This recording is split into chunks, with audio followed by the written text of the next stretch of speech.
Hello everybody, I am Hamd Al-Hamid from Meet My Book, and as you probably already saw from the title of this video, I'm going to talk about Crazed Rhetoric and Persuasive Discourse. When you first think of an argument, what comes to your mind? Is it something like this? Everybody says burgers are healthy. All pizzas have some kind of vegetable in it, not like the burgers with all the There's always cheese in pizzas, and that's the most unhealthy thing in the world. That was an example of Crazed Rhetoric. Crazed Rhetoric is a bunch of raised voices interrupting one another and evidence that are from sources that lack credibility and exaggerated assertions without adequate support. An argument can be defined as persuasive discourse. What is persuasive discourse? It is a coherent and considered movement from a claim to a conclusion. Every argument has a claim or assertion, and it includes the main idea or the position of the person who is making the argument. There are three main types of claims. There's a claim of fact, claim of value, and claim of policy. A claim of fact asserts that something is either true or not. For example, you can't argue that Brazil is the biggest country in South America. However, to turn it into an argument of fact, it has to be arguable, so you can say something like, Brazil has an unstable government.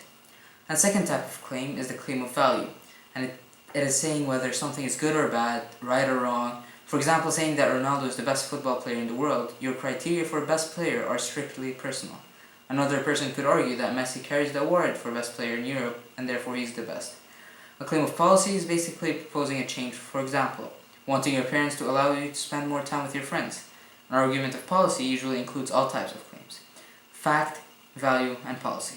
Once you have an arguable claim, the next step is to develop it into a thesis statement.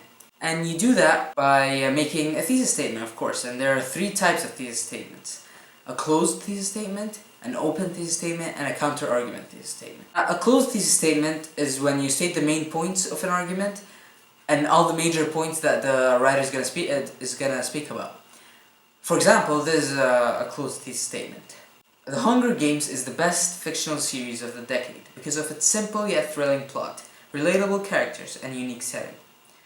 An open thesis statement is one that does not list all the points that the writer intends to write about. For example, if you want to argue about Hunger Games being the best novel of the decade and you're going to cover a lot of points to support your argument, then an open thesis would be your best choice.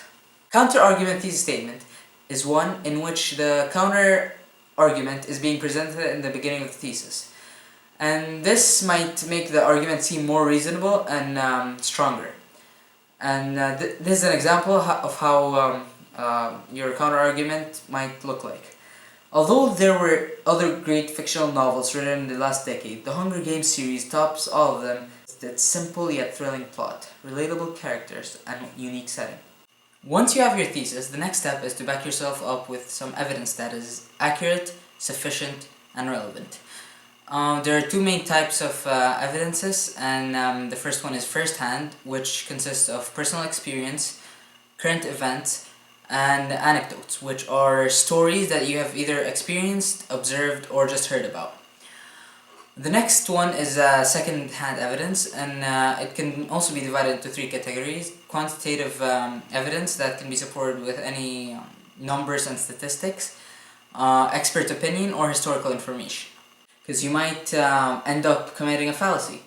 And there are four common types of fallacies. The first one is the fallacy of insufficiency, and it occurs when the evidence is insufficient. Second is fallacy of accuracy, when inaccurate evidence is used intentionally or unintentionally. And the third one is fallacies of relevance, which are fallacies when a person who's arguing starts a new irrelevant topic just to avoid the topic of discussion. The fourth type is logical fallacies, and it occurs when there's no logical connection between the claim and the evidence shown.